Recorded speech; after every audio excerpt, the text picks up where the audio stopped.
നമസ്കാരം. News and views ആരംഭിക്കുന്നു. ഒരു നുണ 100 വട്ടം ആവർത്തിച്ചാൽ സത്യമാകുമെന്ന് വിശ്വസിക്കുന്ന രാഷ്ട്രീയ തന്ത്രങ്ങൾ ഇന്ന് സോഷ്യൽ മീഡിയയുടെ കാലത്ത് വിലപ്പോവില്ല എന്ന് കോൺഗ്രസ് നേതാക്കൾ തിരിച്ചറിയുന്നുണ്ടോ? KPCC രാഷ്ട്രീയകാര്യ സമിതി അംഗം N. സുബ്രഹ്മണ്യൻ ഫേസ്ബുക്കിൽ പങ്കുവച്ച ചിത്രങ്ങൾ. ഒന്ന്, മുഖ്യമന്ത്രി പിണറായി വിജയൻ ശബരിമല സ്വർണ്ണക്കൊള്ളക്കേസ് പ്രതി ഉണ്ണികൃഷ്ണൻ പോറ്റിയുടെ ചെവിയിൽ പിടിച്ച് രഹസ്യം പറയുന്ന രീതിയിലുള്ള ഒരു ചിത്രം. ഇത് പച്ചയായ വ്യാജമാണെന്ന്, ആർട്ടിഫിഷ്യൽ ഇൻ്റലിജൻസ് ഉപയോഗിച്ച് നിർമ്മിച്ചതാണെന്നും വ്യക്തമായി കഴിഞ്ഞിട്ടുണ്ട്.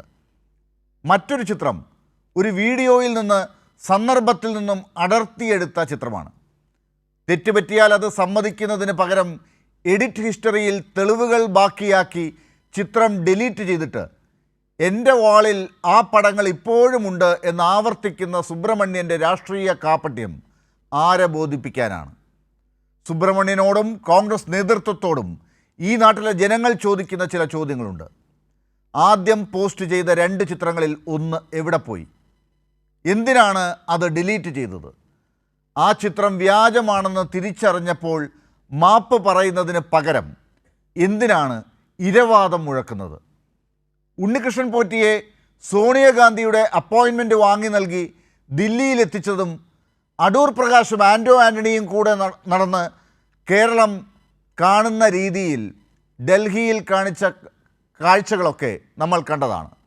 ആ പാപക്കറ കഴുകിക്കളയാൻ മുഖ്യമന്ത്രിയുടെ പേരിൽ വ്യാജ ചിത്രം നിർമ്മിച്ചാൽ അത് വിശ്വസിക്കാൻ ഇവിടുത്തെ ജനങ്ങൾ വിഡ്ഢികളല്ല. സ്വർണ്ണക്കൊള്ളയുടെ പേരിൽ പാരഡി പാടി വോട്ട് പിടിക്കാമെന്ന് കരുതുന്നവർക്ക്, AI ചിത്രങ്ങളിലൂടെ അധികാരം പിടിക്കാമെന്ന് മോഹിക്കുന്നവർക്ക് നിയമം അതിൻ്റെ വഴിക്ക് വരുമ്പോൾ ഉത്തരം പറയേണ്ടി വരും. രാഷ്ട്രീയ ലാഭത്തിനായി ഏതു തരം വൃത്തികേടും ചെയ്യാമെന്ന കോൺഗ്രസ് ശൈലി ശബരിമല വിഷയത്തിൽ ഇത്തരം നെറികേട് കാട്ടുന്നതിലൂടെ ജനം തിരിച്ചറിയുന്നുണ്ട്. കള്ളം കയ്യോടെ പിടിക്കപ്പെട്ടിട്ടും ഇരവാദം മുഴക്കുന്ന സുബ്രഹ്മണ്യൻ്റെയും കോൺഗ്രസിൻ്റെയും രാഷ്ട്രീയ ധാർമ്മികത എവിടെ നിൽക്കുന്നു?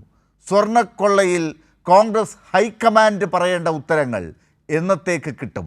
ന്യൂസ് ആൻഡ് വ്യൂസ് ഈ വിഷയമാണ് ചർച്ച ചെയ്യുന്നത്. AI-യിൽ കുരുങ്ങിയ സുബ്രഹ്മണ്യൻ.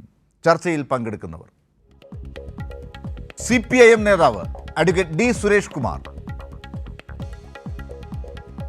കോൺഗ്രസ് സഹയാത്രികൻ N. ശ്രീകുമാർ, മുതിർന്ന മാധ്യമപ്രവർത്തകൻ M. ജയചന്ദ്രൻ എന്നിവർ. ഒപ്പം അഡ്വക്കേറ്റ് പ്രിയദർശൻ തമ്പി അല്പസമയം ടെലിഫോൺ ലൈനിലും പ്രതീക്ഷിക്കുന്നുണ്ട്.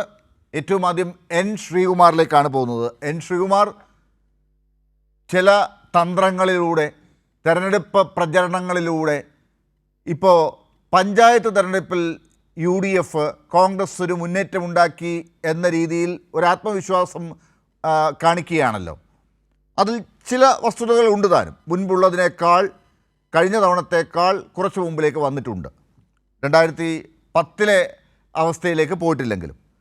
പക്ഷെ അതിനുപയോഗിച്ച തന്ത്രങ്ങൾ, അതിനുവേണ്ടി തെരഞ്ഞെടുപ്പിന് മുൻപ് ജമാഅത്തെ ഇസ്ലാമി പോലുള്ള സംഘടനകളുമായി ചേർന്ന് മുന്നോട്ട് പോയത്, വെൽഫെയർ പാർട്ടിയുമായിട്ടൊക്കെ ചേർന്ന് മുന്നോട്ട് പോയതിനെക്കുറിച്ചുള്ള ചർച്ചകൾ നമ്മൾ ഒരുപാട് നടത്തിയതാണ്.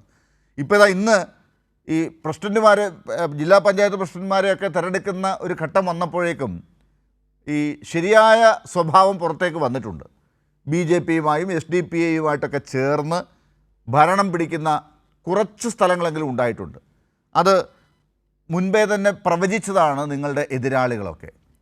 അതിപ്പോൾ കോൺഗ്രസ് വീണ്ടും കാണിച്ചിരിക്കുന്നു. ഇത് ആണല്ലോ, ഇങ്ങനെയാണല്ലോ ജനങ്ങളിലേക്ക് എത്തുന്നു, തങ്ങൾക്ക് അനുകൂലമായ ജനവികാരമുണ്ട് എന്നൊക്കെ ഇനിയിപ്പോൾ പ്രചരിപ്പിച്ച് മുന്നോട്ട് പോകാൻ പോകുന്നത് ഈ എണ്ണം കൂടി എടുത്തിട്ടാണല്ലോ. പക്ഷെ അതിനുവേണ്ടി അടുത്തടുത്തിരിക്കുന്ന നയം എന്താണ്? അടുത്ത തന്ത്രം എന്താണ്? ശബരിമലയുടെ പാരഡി നേരത്തെ ഉപയോഗിച്ചതിൻ്റെ തുടർച്ചയായി വ്യാജ ചിത്രം ഉപയോഗിക്കുക. മുഖ്യമന്ത്രിയുടെ വ്യാജ ചിത്രം, AI ചിത്രം ഉപയോഗിച്ച് പ്രചരണം നടത്തുക, ജനങ്ങളുടെ ഇടയിൽ തെറ്റിദ്ധാരണ ഉണ്ടാക്കുക. ചെയ്തത് സാധാരണ ഒരാളല്ല, N. സുബ്രഹ്മണ്യനാണ്. അദ്ദേഹം KPCCയുടെ ഉന്നതതല സമിതി അംഗമാണെന്നുള്ളത് നമുക്കറിയാമല്ലോ. ഇത് കോൺഗ്രസ് എന്തുകൊണ്ട് ന്യായീകരിക്കുന്നു? ഇങ്ങനെ മുന്നോട്ട് പോകാനാണോ ഇപ്പോൾ ഉദ്ദേശം? നോക്കൂ ഡോക്ടർ ലാലെ, AI ചിത്രവും അല്ലെങ്കിൽ അത് പ്രചരിപ്പിച്ചതൊന്നും അല്ല വിഷയം. വിഷയം എന്താ വെച്ചാൽ ശബരിമല കൊള്ളക്കേസിൽ, സ്വർണ്ണക്കൊള്ള ചെയ്ത കേസിൽ CPM നേതാക്കൾ ജയിലിൽ കിടക്കുക. അപ്പോൾ ആ ജയിലിൽ കിടക്കുന്ന സമയത്ത് അതുമായി ബന്ധപ്പെട്ടൊരു പാട്ട് ഉണ്ടായി.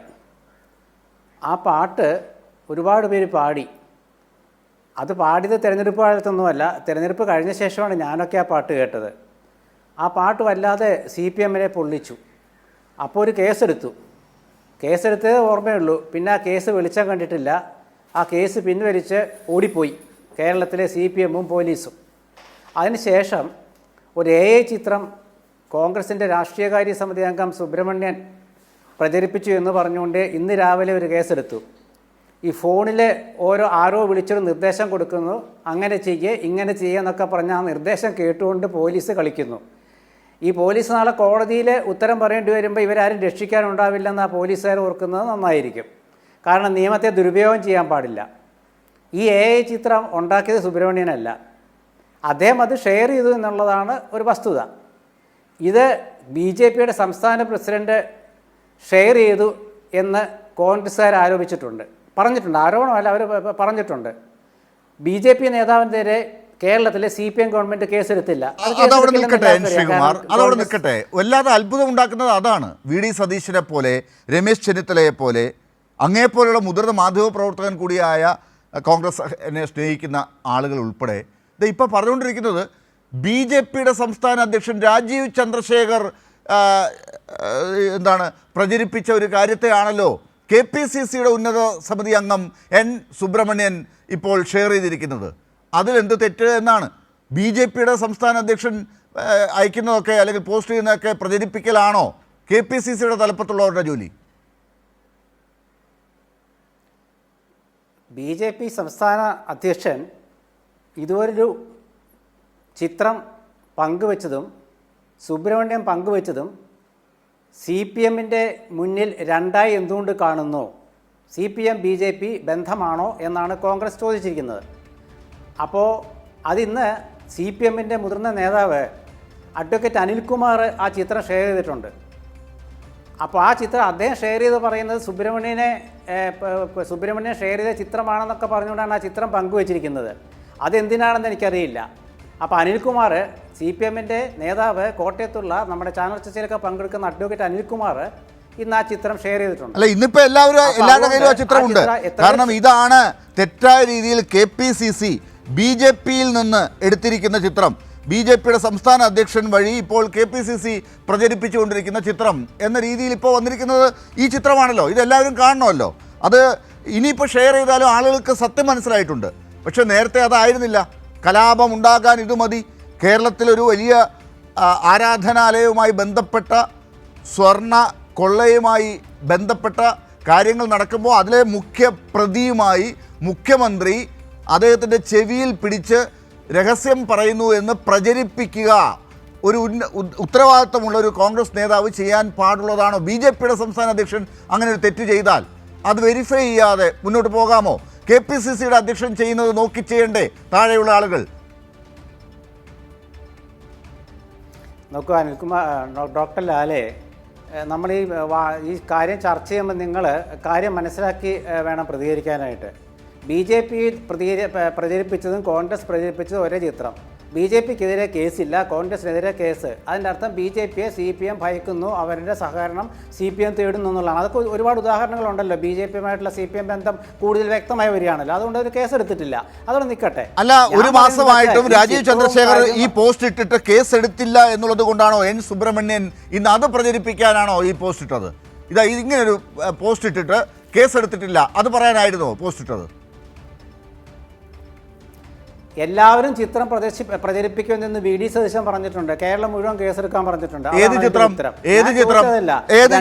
അതൊക്കെ പറഞ്ഞ് വീമ്പിളക്കുന്നതല്ലാതെ ഈ ചിത്രം പ്രദർശിപ്പിക്കുന്നതിനെ കുറിച്ചല്ല അദ്ദേഹം പറഞ്ഞതായി ഞാൻ മനസ്സിലാക്കുന്നത്. N സുബ്രഹ്മണ്യൻ രാവിലെ മാധ്യമങ്ങളെ പിന്നീട് പോലീസ് സ്റ്റേഷനിൽ നിന്ന് ഇറങ്ങി വന്ന് പറഞ്ഞപ്പോഴും ഞാൻ ആ ചിത്രം തന്നെ ഇപ്പോഴും ഇട്ടിട്ടുണ്ടെന്നൊക്കെ പറഞ്ഞു. ഇപ്പോൾ അദ്ദേഹം നേരത്തെ വ്യാജ ചിത്രമെന്ന് പോലീസ് പറയുന്ന ചിത്രം ഇട്ടിട്ടില്ല, അത് ഡിലീറ്റ് ചെയ്തിരിക്കുകയാണ് സർ. നോക്കൂ, ഞാൻ പറഞ്ഞത് നിങ്ങൾ പറയുന്നത് രണ്ടും രണ്ടാണ്. ഒരു ചിത്രം രണ്ടുപേരിടുന്നു, ഒരാൾക്കെതിരെ കേസ്, മറ്റൊരാൾക്കെതിരെ കേസില്ല.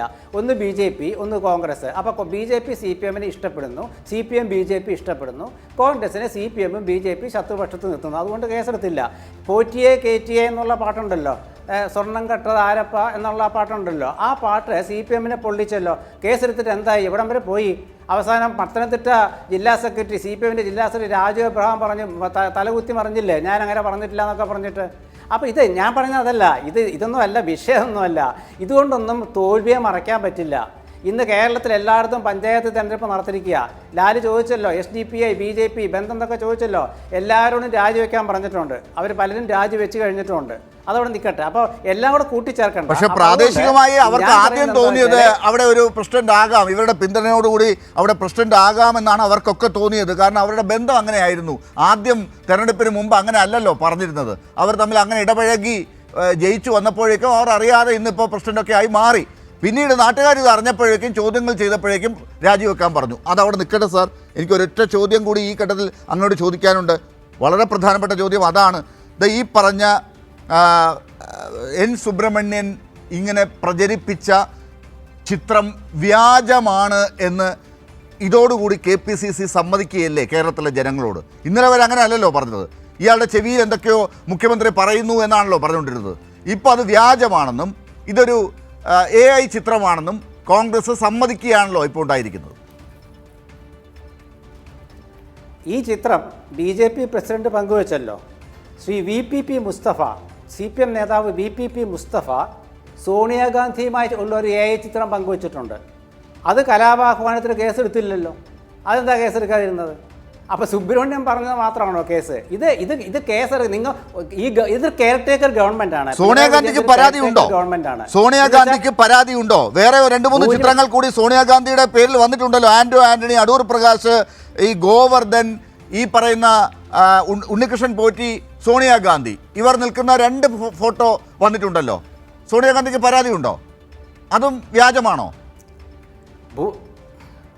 ഭൂരിപക്ഷം നഷ്ടപ്പെട്ട പിണറായി വിജയൻ ഒരു കെയർടേക്കർ മുഖ്യമന്ത്രിയാണ്. അപ്പോൾ ആ കെയർടേക്കർ മുഖ്യമന്ത്രി വല്ലാതെ ഭയന്നിരിക്കുന്നു. ഈ കമ്മ്യൂണിസ്റ്റ് ഭയം എന്നൊന്ന് ഇപ്പോൾ ഉണ്ടായിരിക്കുകയാണ്. കാരണം എല്ലാത്തിനെയും ഭയക്കുക, കാണുന്നവരൊക്കെ അറസ്റ്റ് ചെയ്യുക, എല്ലാവർക്കുമെതിരെ കേസെടുക്കുക, പാട്ടിനെ പേടിക്കുക, കവിതയെ പേടിക്കുക, പടങ്ങൾ പേടിക്കുക, ഫോട്ടോ പേടിക്കുക, വീഡിയോ പേടിക്കുക. ഇതെങ്ങനെ, എന്ത് പറ്റി CPM? കോൺഗ്രസ് ഭയം എന്താണ്? കോൺഗ്രസ് ഭയം എന്താണ്? ഈ പറയുന്ന ചിത്രങ്ങളൊക്കെ ആദ്യം പ്രചരിപ്പിക്കുക, ഇങ്ങനെയൊക്കെയാണ് വസ്തുത എന്ന് പറയുക. രണ്ടാമത് പറയുക ഇതൊക്കെ BJPയുടെ സംസ്ഥാന അധ്യക്ഷൻ ഇട്ടതാണ്, അതുകൊണ്ട് ഫേക്കാണ് എങ്കിൽ അവിടെയാണ് ആദ്യം അറസ്റ്റ് ചെയ്യേണ്ടത് എന്ന് പറയുക. അടുത്തത് സോണിയാഗാന്ധിയുടെ പേരിലുള്ള ചിത്രത്തെക്കുറിച്ചും അത് ഫേക്കാണ് എന്ന് എന്തുകൊണ്ട് കേസെടുക്കുന്നില്ല എന്ന് ചോദിക്കുക. അതിനെക്കുറിച്ച് വിശദീകരണം ഹൈക്കമാൻഡ് പറയാതിരിക്കുക ഈ നിമിഷം വരെ. കോൺഗ്രസ് ഭയം എന്താണ് സാർ? കോൺഗ്രസിന് ഭയമുണ്ടെങ്കിൽ ഇവിടെ ഈ ചിത്രം പ്രചരിപ്പിക്കുന്നത് VD സതീശൻ പറയുമോ? പാട്ട് എല്ലാവരും പാടുന്നു പറയോ? എല്ലാവരും പാട്ട് പാടുകയല്ലേ? പോറ്റിയെ കയറ്റി എന്നുള്ള പാട്ടിന്ന് കേരളത്തിലെ എല്ലാ കോൺഗ്രസ്സുകാരും പാടുകയല്ലേ? ഇന്ന് അവരുടെ പക്ഷെ നാട്ടുകാർക്കറിയാം മുമ്പ് പാടിയതുപോലെയല്ല. ഇന്നിപ്പോ CPM-കാരും പാടുന്നുണ്ട്. ആ പാട്ട് നിങ്ങളെക്കാൾ കൂടുതൽ പാടുന്നത് CPM-കാരാണ്. കാരണം അവർക്ക് കഥ പൂർത്തിയാക്കിയിട്ടുണ്ട്. അവർക്ക് കഥ പൂർത്തിയാക്കാനുള്ള വക കൂടെ കിട്ടിയിട്ടുണ്ട്. അതിൽ ചില വരികൾ കൂടി ചേരേണ്ടതുണ്ട് എന്ന് CPM-ന് മനസ്സിലായിട്ടുണ്ട്. പഴയ പാട്ടല്ല, പുതുക്കിയിട്ടുണ്ട്. താങ്കൾ കേട്ടില്ലേ? ശരി, കറക്റ്റ്. ലാലു പറഞ്ഞ സത്യം. CPM-കാർക്കും മനസ്സിലായി. ശബരിമലയിലത്തെ സ്വർണം കടത്തിയ കേസ് CPM-കാർക്കും മനസ്സിലായി. അവരും പാടി ആണ്, അവർ വോട്ട് ചെയ്തിട്ടുണ്ടല്ലോ കോൺഗ്രസിന്. ഈ പിണറായി വിജയൻ ഗവൺമെന്റിനെ താഴെ ഇറക്കാൻ ഒരു വിഭാഗം CPM പ്രവർത്തകർ കോൺഗ്രസിന് വോട്ട് ചെയ്തിട്ടുണ്ട്. അത് നിസ്സാരമല്ലല്ലോ. അവരും പാടിയിട്ടുണ്ട്.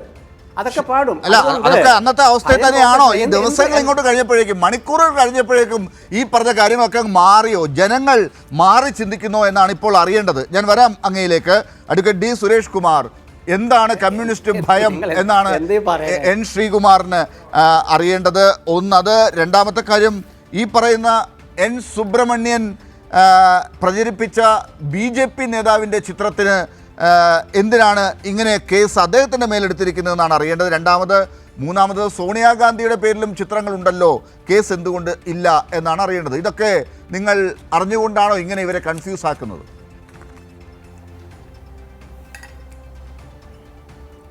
അല്ല, ഇതിനകത്തൊരു പ്രശ്നമുള്ളത്, KPCCയുടെ രാഷ്ട്രീയ കാര്യസമിതി അംഗം ശ്രീ സുബ്രഹ്മണ്യൻ എടുക്കാത്ത ഡിഫൻസാണ് കോൺഗ്രസിനെ പ്രതിനിധീകരിച്ചുകൊണ്ട് രാഷ്ട്രീയ നിരീക്ഷകനായി അദ്ദേഹം ഇവിടെ കടന്നു വന്ന് അദ്ദേഹം എടുത്തിരിക്കുന്ന ഡിഫൻസ്.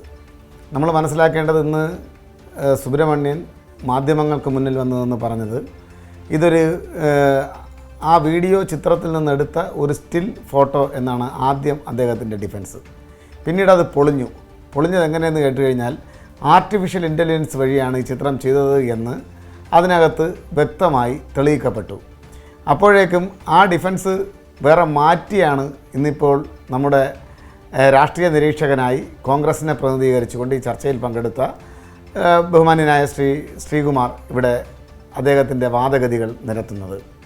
അദ്ദേഹം എന്നിട്ട് പറഞ്ഞ് എടുത്ത് ഒറ്റ ജമ്പിൽ തന്നെ CPIM നേതാക്കൾ ജയിലിൽ കിടക്കുന്നു എന്നാണ് പറഞ്ഞത്. ഞങ്ങളുടെ പാർട്ടിയുടെ മുൻ MLA, ദേവസ്വം ബോർഡിൻ്റെ മുൻ പ്രസിഡൻറ്റ് ജയിലിലാണ് എന്നുള്ളത് ഞങ്ങൾ അഡ്മിറ്റ് ചെയ്യുകയാണ്. അതോടൊപ്പം തന്നെ പാർട്ടിയുടെ സംസ്ഥാന സെക്രട്ടറി അടിവരയിട്ട് പറഞ്ഞു, തെറ്റ് ചെയ്തു എന്ന് തെളിയിക്കപ്പെടുന്ന ഒരാളിന് പോലും ഈ പാർട്ടിയിൽ സ്ഥാനമുണ്ടാവില്ല.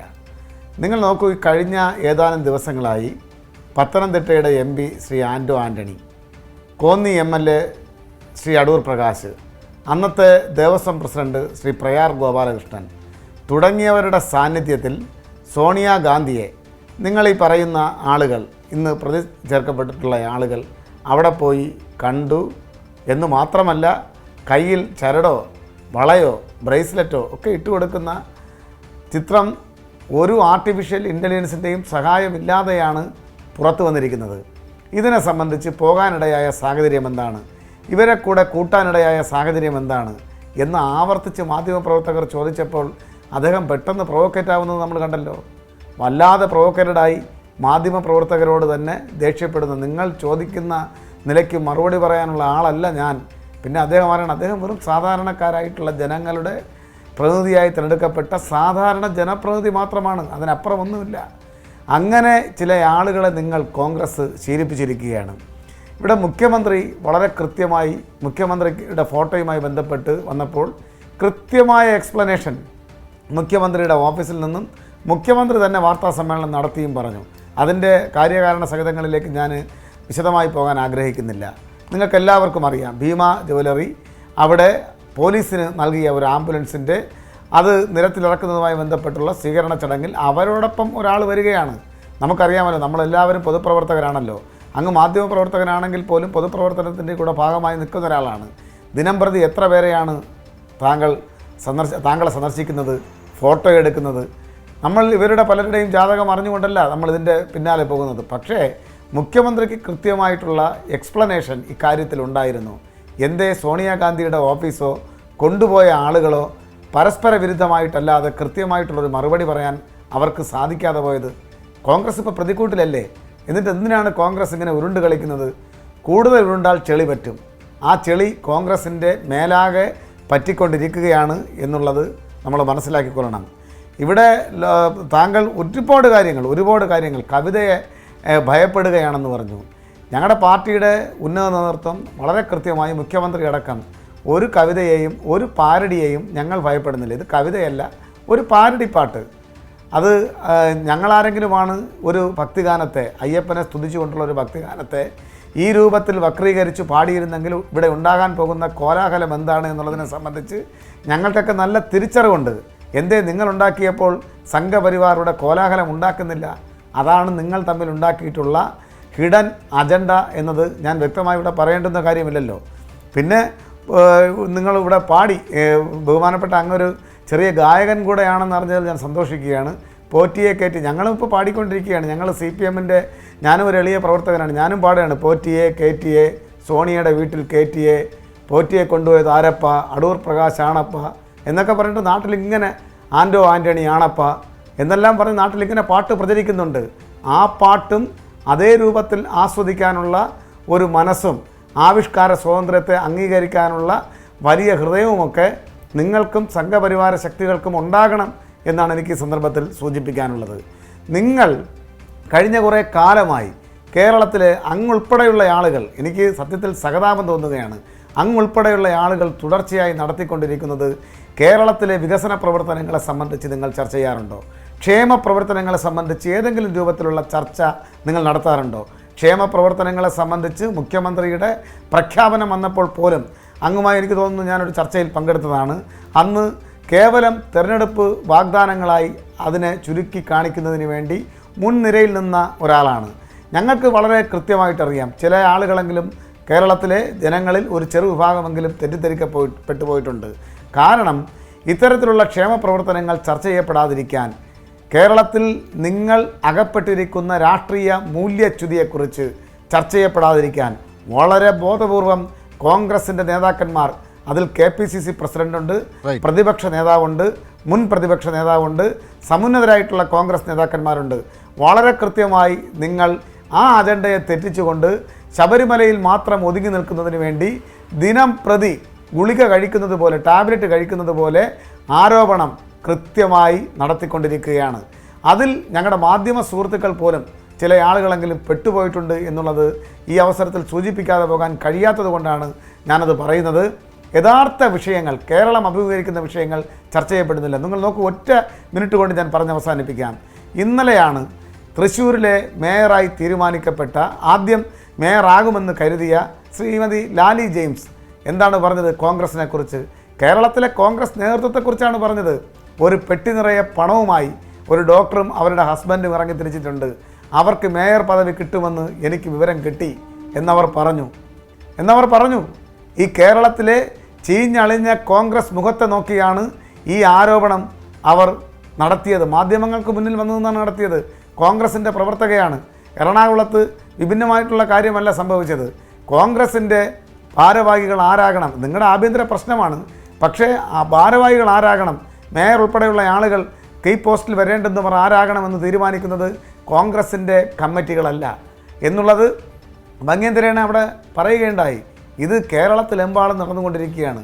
നിങ്ങൾക്ക് ഏതെങ്കിലും രൂപത്തിലുള്ള കേവലമായ രാഷ്ട്രീയ നേട്ടം സാങ്കേതികമായി ഉണ്ടാകുമ്പോൾ ആ നേട്ടത്തെ പോലും ഇല്ലായ്മ ചെയ്യുന്ന തരത്തിലുള്ള ചീഞ്ഞളിഞ്ഞ രാഷ്ട്രീയ ചതുപ്പ് നിലത്തിൽ നിങ്ങൾ അകപ്പെട്ടിരിക്കുകയാണ്. അത് മറച്ചു പിടിക്കുന്നതിന് വേണ്ടി വളരെ ബോധപൂർവം കൃത്യതയോടുകൂടി ശബരിമല എന്ന് ആവർത്തിച്ച് പറഞ്ഞ് ഒരു പാരഡി പാട്ടിൻ്റെ പിൻബലത്തിൽ കേരളത്തിലെ ഇടതുപക്ഷ പുരോഗമന പ്രസ്ഥാനത്തെ തകർത്ത് കളയാമെന്ന വ്യാമോഹം നിങ്ങൾക്കുണ്ട്. അത് നിങ്ങൾ മാറ്റിവെക്കണം എന്നാണ് എനിക്ക് നിങ്ങളോട് അഭ്യർത്ഥിക്കാനുള്ളത്. ഒരു വരി കൂടെ, ഇതിനു മുൻപും തിരഞ്ഞെടുപ്പിൽ ഞങ്ങൾക്ക് സാങ്കേതികമായ പിന്നോട്ടടി ഉണ്ടായിട്ടുണ്ട്. ആ പിന്നോട്ടടികളെ അതിജീവിച്ച് ഇതിനേക്കാൾ മനോഹരമായി മുന്നോട്ട് വന്ന ചരിത്രം കേരളത്തിലെ ഇടതുപക്ഷ പുരോഗമന പ്രസ്ഥാനം, പ്രത്യേകിച്ച് CPMന്, അതിൻ്റെ നേതാക്കന്മാർക്ക് ഒക്കെ അവകാശപ്പെടാൻ കഴിയുന്ന ഒന്നാണ്. അത് ബഹുമാനപ്പെട്ട മാധ്യമപ്രവർത്തകനായ അങ്ങയെ ഞാൻ ഓർമ്മിപ്പിക്കേണ്ടുന്ന കാര്യമില്ല എന്നാണ് ഞാൻ കരുതുന്നത്. ശരി, ശ്രീ M. ജയചന്ദ്രൻ, ഇപ്പോൾ അഡ്വക്കേറ്റ് സുരേഷ് കുമാർ പറഞ്ഞ ആ ഒരു ആത്മവിശ്വാസത്തിലേക്കാണോ കാര്യങ്ങൾ പോകുന്നത്? കാരണം പഞ്ചായത്ത് തെരഞ്ഞെടുപ്പിന് ശേഷമുള്ള ഒരു സാഹചര്യം നോക്കിയാൽ കുറച്ചുകൂടി ഗൗരവമായി ആളുകൾ ഈ പ്രചരണത്തിൽ വന്ന പാരഡിയെ നോക്കുന്നുണ്ട്, ആ വിഷയം ഇപ്പോൾ മനസ്സിലാക്കുന്നുണ്ട്. അവിടെ ഈ കണക്റ്റാകാതെ പോകുന്ന കോൺഗ്രസ് നേതാക്കളുടെ പ്രതികരണങ്ങൾ ഇപ്പോൾ നോക്കുന്നുണ്ട്. പ്രത്യേകിച്ച് അടൂർ പ്രകാശും ആൻ്റോ ആൻ്റണിയൊക്കെ മാധ്യമപ്രവർത്തകരെ കണ്ട് എന്താണ് പറഞ്ഞത്? ഞങ്ങളല്ല ഈ ഉണ്ണികൃഷ്ണൻ പോറ്റി അവിടെ കയറ്റിയതിൻ്റെ ഉത്തരവാദിത്വം ഞങ്ങൾക്കല്ല എന്നാണ്. എന്ന് പറഞ്ഞാൽ സോണിയാഗാന്ധി പറയണം എന്നാണ്, ഹൈക്കമാൻഡ് അത് പറയണം, അതിൻ്റെ ഉത്തരവാദിത്വം ആർക്കാണ് എന്ന് പറയണം എന്നാണ് പറഞ്ഞിരിക്കുന്നത്. അങ്ങോട്ടേക്ക് ഇട്ടുകൊടുത്തിരിക്കുകയാണ് പന്ത്. കുറച്ചുകൂടെ ഗൗരവമായിരിക്കുകയാണ് കാര്യം. ഇതുവരെ ഹൈക്കമാൻഡ് മിണ്ടിയിട്ടില്ല. ഒരു മാധ്യമപ്രവർത്തകനും ചോദിക്കുന്നില്ല ഹൈക്കമാൻഡിനോട് നിങ്ങൾ എന്തുകൊണ്ട് മറുപടി പറയുന്നില്ല എന്ന്, വഴിയിൽ തടഞ്ഞു വെച്ച് ചോദിക്കുന്നില്ല.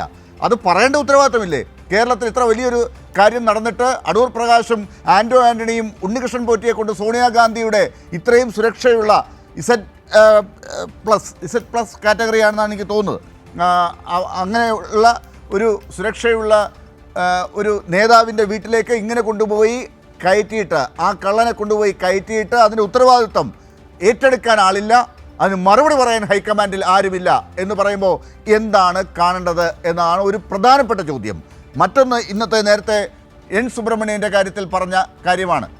ഈ പറയുന്ന സമൂഹ മാധ്യമത്തിലൂടെ വ്യാജ ചിത്രം പ്രചരിപ്പിച്ച് മുന്നോട്ട് പോകുന്നതിന് കേസെടുക്കണ്ടേ?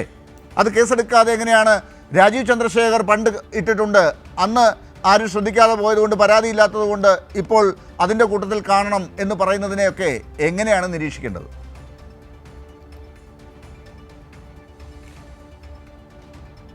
ഡോക്ടർ ലാൽ, ഈ പ്രശ്നത്തിൽ ഈ സുബ്രഹ്മണ്യൻ്റെ ചിത്രം തന്നെ ആദ്യം എടുത്ത് പോകുന്നതായിരിക്കും നല്ലതെന്ന് എനിക്ക് തോന്നുന്നു. കാരണം പിന്നെ ഈ പരിപാടി സംസ്ഥാന സർക്കാരിൻ്റെ പരിപാടിയല്ല, LDFിൻ്റെ പരിപാടിയോ CPIMൻ്റെ പരിപാടിയോ അല്ല. അത് ഒരു ജുവലറിയുടെ, ഭീമ ജുവലറിയുടെ ഒരു പരിപാടിയാണ് നടക്കുന്നത്. മുഖ്യമന്ത്രി അതിൽ പങ്കെടുത്ത് ആ പോലീസ് സേനയ്ക്ക് കൊടുക്കുന്ന ആംബുലൻസ്, ഭീമ കൊടുക്കുന്ന ആംബുലൻസ് അതിൻ്റെ താക്കോൽ ഏറ്റുവാങ്ങുന്ന ചടങ്ങിനാണ് സംസ്ഥാന മുഖ്യമന്ത്രി ആ ചടങ്ങിൽ പങ്കെടുത്തതെന്ന് എല്ലാവർക്കും അറിയുന്നതുമാണ്. അത് അവിടെ നടക്കാത്തൊരു കാര്യം, അവിടെ എടുക്കപ്പെടാത്തൊരു ചിത്രം കൃത്രിമമായി നിർമ്മിച്ച് പ്രചരിപ്പിക്കുന്നത് എന്തിനാണ്?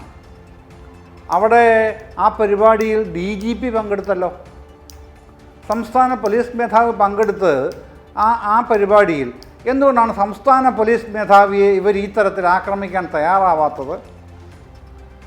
മുഖ്യമന്ത്രി മാത്രമല്ല, സംസ്ഥാന പോലീസ് മേധാവിയും പങ്കെടുത്ത ആ പരിപാടിയിൽ പിന്നെ ഉണ്ണികൃഷ്ണൻ പോറ്റിക്കൊപ്പം സംസ്ഥാന പോലീസ് മേധാവി നിൽക്കുന്നതിൻ്റെ സന്ദേശം ഇങ്ങനെയാണ് എന്ന് പറഞ്ഞൊരു കുപ്രചാരണം നടത്താൻ എന്തുകൊണ്ടാണ് തയ്യാറാവാത്തത്?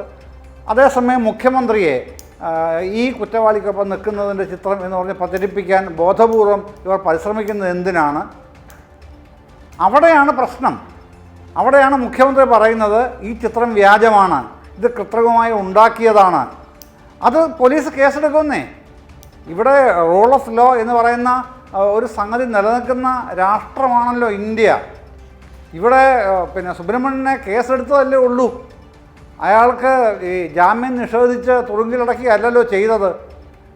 നീതിന്യായ വ്യവസ്ഥ നിലനിൽക്കുന്ന ഒരു രാജ്യത്ത് ഇതല്ലാതെ മറ്റെന്താണ് ചെയ്യുക? അപ്പോൾ ഇതിൻ്റെ വസ്തുത മനസ്സിലാക്കിയപ്പോൾ പ്രതിപക്ഷ നേതാവ് പറയുന്നത്രേ ഇനി ഇത് കേരളം മുഴുവൻ പ്രചരിപ്പിക്കുമെന്ന്. നോക്കട്ടെ, ധൈര്യമുണ്ടെങ്കിൽ പ്രതിപക്ഷ നേതാവിൻ്റെ ആഹ്വാനം കേട്ട് മുഖ്യമന്ത്രിയുടെ കൃത്രിമ ചിത്രം ധൈര്യമുണ്ടെങ്കിൽ ഏതെങ്കിലും കോൺഗ്രസ്സുകാരൻ പ്രചരിപ്പിക്കൂ എന്ന് ഞാൻ വെല്ലുവിളിക്കുകയാണ്. സാധാരണ ഞാനങ്ങനെ ഒരു നിലപാട് സ്വീകരിക്കുന്ന ആളെയല്ല ഒരു ചർച്ചകളിലും. പക്ഷേ ഇതങ്ങനെ തന്നെ പറയാൻ ആഗ്രഹിക്കുന്നതിൻ്റെ കാരണം, ഇത്തരം ഒരു കൃത്രിമമായി ഇത്തരം ഒരു ചിത്രം നിർമ്മിച്ചു എന്ന് കൃത്യമായ ബോധ്യമുണ്ടായിട്ടും ആ ബോധ്യത്തെ പിന്നെ ഉൾക്കൊള്ളാൻ തയ്യാറാവാതെ ബോധപൂർവം രാഷ്ട്രീയ കൗശലത്തിൻ്റെ ഭാഷയിൽ ഇത് കേരളം മുഴുവൻ പ്രചരിപ്പിക്കട്ടെ എന്ന് അണികൾക്ക് ആഹ്വാനം നൽകുന്നു ഞാൻ എന്ന അഹങ്കാരത്തോടെ, ഔദ്ധത്യത്തോടെ പറയുന്ന ഒരു പ്രതിപക്ഷ നേതാവിന് തൻ്റെ ഇടമുണ്ടെങ്കിൽ അദ്ദേഹത്തിൻ്റെ വാക്ക് കേട്ടിട്ട് ഏതെങ്കിലും കോൺഗ്രസ്സുകാരൻ, ഇപ്പോൾ ഈ ചർച്ചയിലിരിക്കുന്ന എൻ്റെ പ്രിയപ്പെട്ട സുഹൃത്ത് ശ്രീകുമാർ അടക്കം, ആ ചിത്രം പ്രചരിപ്പിക്കുമെങ്കിൽ ധൈര്യമുണ്ടെങ്കിൽ പ്രചരിപ്പിക്കൂ എന്ന് തന്നെ ഞാൻ പറയും. ഉറപ്പായിട്ടും അതിൻ്റെ പേരിൽ ശിക്ഷ അനുഭവിക്കേണ്ടി വരും. അതാണ് അതിൻ്റെ നിലപാട്. അതിന് നിയമം അങ്ങനെയാണ്. ശ്രീകുമാർ ആ വെല്ലുവിളി ഏറ്റെടുക്കുന്നുണ്ടോ? അങ്ങയുടെ സുഹൃത്ത് M ജയചന്ദ്രൻ, അദ്ദേഹം സാധാരണ ഇങ്ങനെ പറയുന്ന ആളല്ല, ആ വെല്ലുവിളി ഏറ്റെടുക്കാൻ VD സതീശൻ തയ്യാറാണോ എന്നാണ് അദ്ദേഹം ആദ്യം ചോദിച്ചത്. അങ്ങയോടും ആ വെല്ലുവിളി മുന്നോട്ട് വെച്ചിട്ടുണ്ട്. നിങ്ങൾ ആരെങ്കിലും അതിന് തയ്യാറുണ്ടോ? ഈ വ്യാജ ചിത്രം നിങ്ങൾ പ്രചരിപ്പിക്കുമോ? എൻ്റെ ലാല, വേറെ പണിയൊന്നുമില്ലേ? നല്ല ഗൗരവപരമായ ചർച്ച നടക്കുമ്പം ശ്രീകുമാർ പ്രചരിപ്പിക്കും വെച്ചാൽ ശ്രീകുമാർ ആരാ? ഞാൻ ഒരു പത്രപ്രവർത്തകനാണ്, കോൺഗ്രസിൻ്റെ പ്രതിനിധിയാണെന്ന് നേരത്തെ നമ്മുടെ അഡ്വക്കേറ്റ് സുരേഷ് പറഞ്ഞു. ഞാൻ കോൺഗ്രസിൻ്റെ ആളൊന്നും അല്ല കേട്ടോ. കോൺഗ്രസിൻ്റെ വക്താവായിട്ട് എന്നെ കണക്കായാലാണ്. കോൺഗ്രസിൻ്റെ വക്താക്കൾ വേറെയാണ്. അല്ല, VD സതീശനൊക്കെ ഇന്ന് പറഞ്ഞതാണല്ലോ ഇത് പ്രചരിപ്പിക്കാൻ സാധാരണ കോൺഗ്രസ് പ്രവർത്തകരോട് ആഹ്വാനം ചെയ്തതാണല്ലോ. അല്ല, അത് നാളെ കോൺഗ്രസ്സുകാരെ പ്രചരിപ്പിക്കുമെന്ന്. അപ്പം നിങ്ങൾ കേസെടുക്കുക. VD സതീശനെതിരെ നാളെ VD സതീശൻ്റെ ഒക്കെ പത്രസമ്മേളനം നടത്തുമ്പോൾ പോയി ചോദിക്കുക, എന്നിട്ട് പ്രചരിപ്പിക്കുമ്പോൾ കേസെടുക്കുക. അതാ വേണ്ടത്. അല്ലാണ്ട് ഇവിടെ വന്നിട്ട് ചർച്ചയിൽ ജയേന്ദ്രന്റെ വെല്ലുവിളിയൊക്കെ എന്താണ്? എനിക്ക് തമാശയായിട്ട് തോന്നുന്നു. ശരി, ശ്രീ M ജയചന്ദ്രൻ, അപ്പോൾ പണ്ട് ശബരിമലയുടെ കാര്യത്തിൽ നടന്നതുപോലെ കേസെടുക്കൂ, ഞങ്ങൾ ഇതാ ഇവിടെ ഉണ്ട് റോഡിൽ എന്ന് കൊടി പിടിക്കാതെ പോയൊരു കാലം ഉണ്ടായിരുന്നല്ലോ. അതിനെ അനുസ്മരിപ്പിക്കുന്ന വിധത്തിലുള്ള മറ്റൊരു ഏടാണിത്. ആ ട്രാപ്പിൽ വീഴണോ? അല്ല, അത് പറയേണ്ടി വരുന്നതിൽ എനിക്ക് തന്നെ ലജ്ജയുണ്ടെങ്കിലും ചില കാര്യങ്ങൾ പറയാതിരിക്കാൻ നിർവാഹമില്ല. ഡോക്ടർ ലാൽ, ഏതാനും ദിവസങ്ങൾക്ക് മുമ്പ് രമേശ് ചെന്നിത്തലയുടെ പത്രസമ്മേളനം. പിന്നെ ചെറിയ പുള്ളിക്കാരനൊന്നും അല്ലല്ലോ രമേശ് ചെന്നിത്തല. CWC അംഗമാണ്, മുൻ ആഭ്യന്തരമന്ത്രിയാണ്, KPCC പ്രസിഡൻ്റാണ്, പല പട്ടങ്ങളുമുള്ള ആളാണ്. അദ്ദേഹം വെല്ലുവിളിക്കുകയാണ്, പിന്നെ ശബരിമല സ്വർണ്ണ കവർച്ച കേസിൽ കവർച്ച ചെയ്യപ്പെട്ട സ്വർണത്തിന് ഡിവൈൻ വാല്യൂ ഉണ്ടത്രേ. ചെറിയ കാര്യമൊന്നുമല്ല. ഈ ഇപ്പം പ്രചരിപ്പിച്ച ഫോട്ടോയെ പോലെ വേറൊരു തട്ടിപ്പാണത്, ഡിവൈൻ വാല്യൂ. അപ്പോൾ ഞാൻ ചോദിക്കട്ടെ, ഇത് പിന്നെ അംഗീകരിക്കുന്ന ആൾക്കാരാണ്. ഇപ്പോൾ എൻ്റെ പിന്നെ വെല്ലുവിളി കേട്ടിട്ട് അദ്ദേഹത്തിന് തമാശയായിട്ട് തോന്നി പ്രിയപ്പെട്ട സുഹൃത്ത് ശ്രീകുമാറിന്. ഓക്കെ, ഡിവൈൻ വാല്യൂവിൻ്റെ വെല്ലുവിളിച്ച അദ്ദേഹത്തിൻ്റെ രമേശ് ചെന്നിത്തല നിലപാടോ ഇന്ത്യയുടെ IPCയിലോ CRPCയിലോ ഇന്ത്യൻ എവിഡൻസ് ആക്ട് എന്ന് പറയുന്ന ഇന്ത്യൻ തെളിവ് നിയമത്തിലോ BNSലോ BNSSലോ ഇത്തരം ഒരു ഡിവൈൻ വാല്യൂവിനെ കുറിച്ച് പറയുന്നുണ്ടോ? അങ്ങനെ ഡിവൈൻ വാല്യൂ ഉണ്ട് എന്ന് കണ്ടെത്തുന്ന ഏതെങ്കിലും സ്ഥാനത്തിനെതിരെ എവിടെയെങ്കിലും ഒരു കേസ് എടുത്തതായി നാളിതുവരെ ഇന്ത്യ സ്വാതന്ത്ര്യം കിട്ടിയതിന് ശേഷം ഒരുപാട് കവർച്ചാ കേസുകൾ, ക്ഷേത്രമോഷണ കേസുകൾ ഉണ്ടായിട്ടുണ്ട്. ഡിവൈൻ വാല്യൂവുമായി ബന്ധപ്പെട്ട ഒരു കേസ് ഇന്ത്യയിൽ എവിടെയെങ്കിലും ഉള്ളതായിട്ട് ഒരു ചരിത്രം ഇപ്പോൾ രമേശ് ചെന്നിത്തലയോട് ചോദിക്കാൻ എനിക്ക് മാർഗമില്ല. കാരണം നമ്മളിരിക്കുന്നത് കൈരളി ചാനലിൻ്റെ ഫ്ലോറിലാണല്ലോ, ചർച്ചയിലാണല്ലോ. അപ്പോൾ പിന്നെ കോൺഗ്രസ് സഹയാത്രികൻ എന്ന് തന്നെ സ്വയം വിശേഷിപ്പിച്ച പ്രിയപ്പെട്ട ശ്രീകുമാറിനോട് തന്നെയാണ് എനിക്ക് ചോദിക്കാൻ കഴിയുന്നത്. അതുകൊണ്ട് ഞാൻ ചോദിക്കുകയാണ്, അങ്ങനൊരു ചരിത്രം എവിടെയെങ്കിലും ഉണ്ടായിട്ടുണ്ടോ? പിന്നെന്തിനാണ് ഇങ്ങനെ പറയുന്നത്? പിന്നെ പറയുന്നത് അടുത്ത ഇതിനോട് ചേർത്ത് തന്നെ പറയുകയാണ് ആൻറ്റിക് വാല്യൂ. എൻ്റെ സാറേ, ഇതൊരു നിയമമുണ്ടെന്നേ, ഇന്ത്യയിൽ അതൊരു നിയമമുണ്ട്. ആൻറ്റിക് വാല്യൂവുമായി ബന്ധപ്പെട്ട് ഒരു നിയമമുണ്ട്. 100 വർഷമെങ്കിലും പഴക്കം വേണം ഈ പറയുന്ന സാധനത്തിന് ഒരു കേസിലേക്ക് പോകണമെങ്കിൽ. ഇവിടെ എങ്ങനെയാണ് 51-ൽ തീ പിടിപ്പിച്ചതല്ലേ ശബരിമലയിൽ, അല്ലെങ്കിൽ തീ പിടിച്ചതല്ലേ ശബരിമലയിൽ? അപ്പോൾ ഈ 100 കൊല്ലത്തെ പഴക്കം എങ്ങനെയാണ് അവിടുത്തെ ഈ 98-99 ക്ലാഡ് ചെയ്തതാണല്ലോ ഈ കവർച്ച ചെയ്യപ്പെട്ടത്. അപ്പോൾ അതിനെങ്ങനെയാണ് ഈ ആൻറ്റിക് വാല്യൂ കിട്ടുന്നത്? ഇന്ത്യൻ ആൻറ്റിക് വാല്യൂ ആക്ട് അനുസരിച്ച് എന്താണ് ചെയ്യാൻ കഴിയുന്നത്? അപ്പോൾ ഇങ്ങനെ രമേശ് ചെന്നിത്തലയെ കൊണ്ട് ഇത്തരം കാര്യങ്ങൾ, ഇത്തരം നുണകൾ എന്തുകൊണ്ടാണ് പറയിപ്പിക്കാൻ അദ്ദേഹത്തിന് പറയാൻ ഇടവരുന്നത്? എന്തുകൊണ്ടാണ്?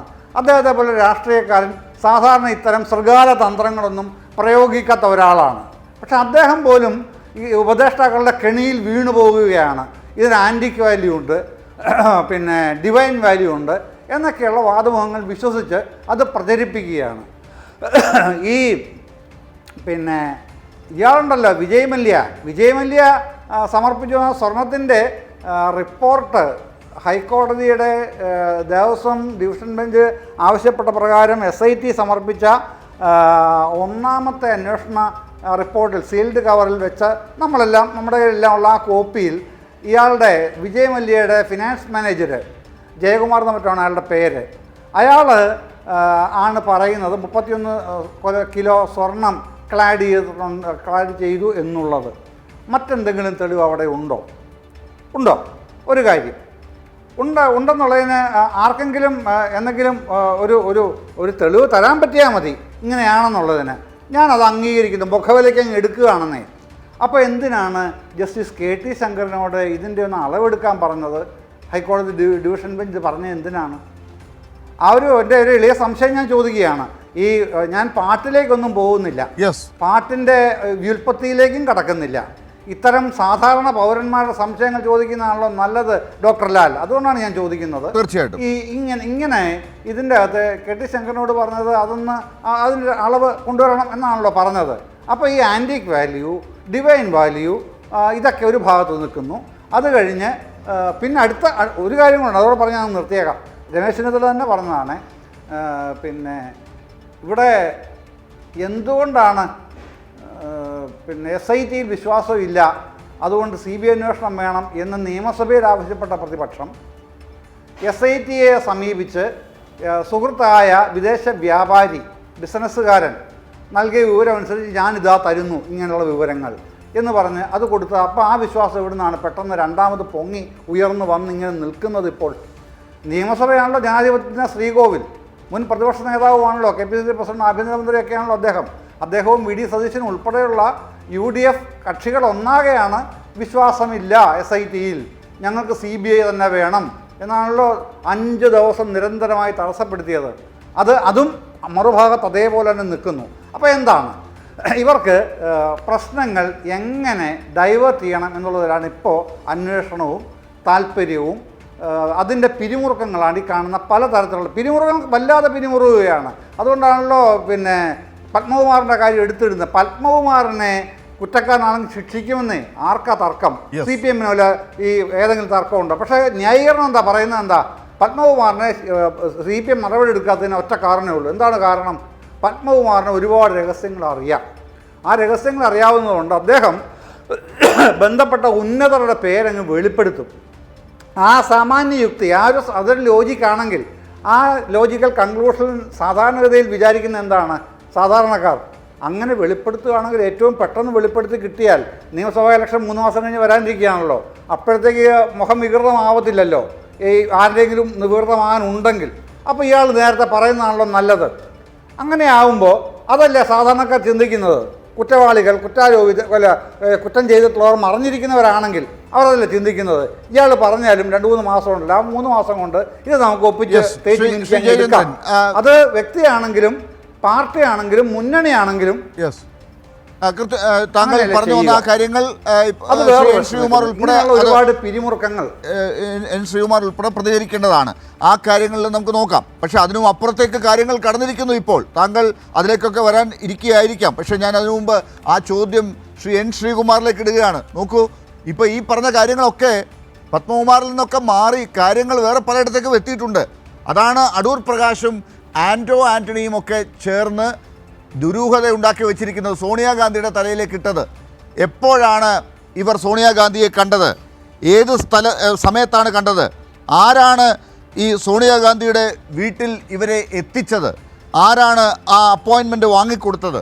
ഹൈക്കമാൻഡ് എന്തുകൊണ്ടാണ് ഈ കാര്യങ്ങളിൽ പ്രതികരിക്കാത്തത്? ഈ കാര്യങ്ങൾ കൂടി ഇപ്പോൾ ജനങ്ങൾ ചോദിച്ചു തുടങ്ങിയിട്ടുണ്ട്. ശ്രീകുമാർ നോക്കൂ ഡോക്ടർ ലാലെ, ഈ വിഷയം കഴിഞ്ഞ ദിവസം ഒരു പത്രസമ്മേളനത്തിൽ നമ്മുടെ മുഖ്യമന്ത്രിയാണ് എടുത്തിട്ടത്. കാരണം സോണിയാഗാന്ധിയുടെ വീട്ടിൽ ഈ പോറ്റി പോയ കാര്യം. പക്ഷെ അദ്ദേഹം വിചാരിച്ച പോലെ അതിന് റേഞ്ച് കിട്ടിയില്ല, അത് തിരിച്ചടിച്ചപ്പോഴാണ് ഇപ്പോൾ CPM നേതാക്കൾക്ക് വല്ലാതെ പരിഭ്രാന്തിയായിരിക്കുന്നത്. ഇന്നിപ്പോൾ എല്ലാ ചാനലും ഏതാണ്ട് ഇത് തന്നെ ചർച്ച ചെയ്യുന്ന വിഷയം. പക്ഷെ അവരൊക്കെ ഈ CPMൻ്റെ ഈ ഒരു ഭയപ്പാടിനെയും പരിഭ്രാന്തിയെയും കുറിച്ചാണ് ചർച്ച ചെയ്യുന്നത്. നമുക്ക് പിന്നെ ചർച്ച ചെയ്യേണ്ടതാണ്, നമ്മൾ കൈരളിയാണല്ലോ.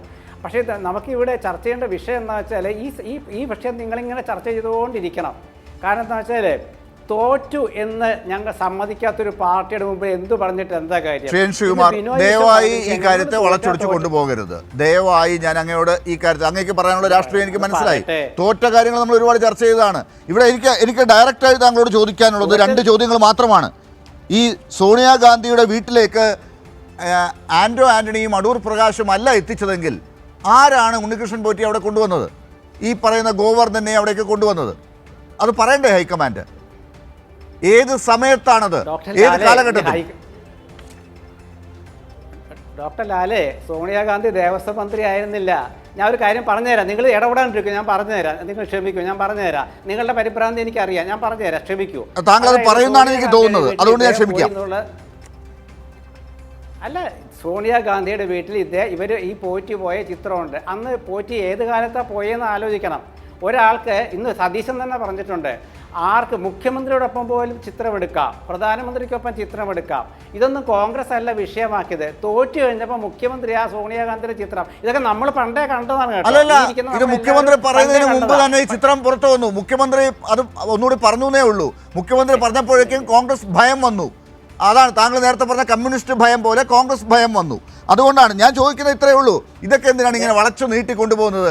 ആ KC വേണുഗോപാലിനോട് മാധ്യമപ്രവർത്തകർ ഓടി നടന്ന് ചോദിക്കുമ്പോൾ അദ്ദേഹം ഇങ്ങനെ വെപ്രാളപ്പെട്ട് ഓടണ്ടല്ലോ, അവിടെ നിന്ന് പറഞ്ഞാൽ പോരെ? ഇതാ നോക്കൂ, കേൾക്കൂ. സോണിയാഗാന്ധിയുടെ വീട്ടിലേക്ക് ഇന്ന ദിവസമാണ് ഇവർ വന്നത്. ആദ്യം വന്നത്, രണ്ടാമത് വന്നത് ഈ ദിവസമാണ്. ഇവരൊക്കെ ചേർന്നാണ് അപ്പോയിൻമെൻറ്റ് എടുത്തു കൊടുത്തത്. ഈ കാര്യത്തിന് വേണ്ടിയിട്ടാണ് വന്നത്. മൂന്നാമത്തെ കാര്യം, എന്ത് കാര്യത്തിനാണ് അവർ വന്നതെന്നും കൂടെ പറയണമല്ലോ. ഈ കാര്യത്തിനാണ് വന്നത്. ഇങ്ങനെ 3 കാര്യങ്ങൾ പറഞ്ഞാൽ മതിയല്ലോ. എന്തുകൊണ്ട് KC വേണുഗോപാൽ കമാൻ ഒരു അക്ഷരം പറയുന്നില്ല? നോക്കൂ, ഇത് അർത്ഥമില്ലാത്ത ചോദ്യങ്ങൾക്കൊന്നും ഉത്തരം പറയേണ്ട കാര്യമില്ല. ഇത് നിങ്ങൾ ചുമ്മാ ഇപ്പോൾ സോണിയാഗാന്ധിയുടെ പേരും വലിച്ചിടിച്ച് വരികയല്ലേ. അന്ന് പോറ്റിയൊന്നും ഇതിലൊന്നും ബന്ധപ്പെട്ട ആളല്ല. പോറ്റിയെന്ന് കണ്ടു, സോണിയാഗാന്ധിയൊക്കെ കണ്ട ചിത്രമൊക്കെ ഉണ്ട്, അതൊക്കെ ശരി. ആ ചിത്രം അവിടെ ഇരിക്കട്ടെ. പക്ഷേ ഇവിടെ പ്രശ്നം എന്താ വെച്ചാൽ സ്വർണ്ണക്കൊള്ള കേസിൽ പ്രതികളായത് CPM ആണ്. സോണിയാഗാന്ധി CPM ഒന്നും അല്ലല്ലോ പോറ്റി പോയി കാണാൻ. അദ്ദേഹം അക്കാലത്ത് പോയി കണ്ടു, ആൻ്റണി കൊണ്ടുപോയി, അടൂർ പ്രകാശ്. അക്കാലത്തെ ശബരിമലയിൽ എന്തെങ്കിലും സംഭവിച്ചിട്ടുണ്ടോ എന്ന് അറിയണ്ടേ സാർ? ഈ പറയുന്ന 300 ഗ്രാമിന് രമേശ് ചെന്നിത്തല പറഞ്ഞ പോലെ 300 ഗ്രാമിന്റെ സ്വർണം മാത്രം അന്വേഷിച്ചാൽ മതിയോ? ബാക്കി അറിയണ്ടേ പഴയ കാര്യങ്ങൾ എന്തൊക്കെ തട്ടിക്കൊണ്ടുപോയി? അവിടെ പല പല കാര്യങ്ങൾ കാണാനില്ല എന്നുണ്ടല്ലോ. ഏത് കാലഘട്ടത്തിലാണ് ഇത് തുടങ്ങിയത്? അതിൽ സോണിയാഗാന്ധിക്ക് ഹൈക്കമാൻഡിന് ഒരു റോൾ ഇല്ല എന്ന് പറയേണ്ടത് ആരാണ്?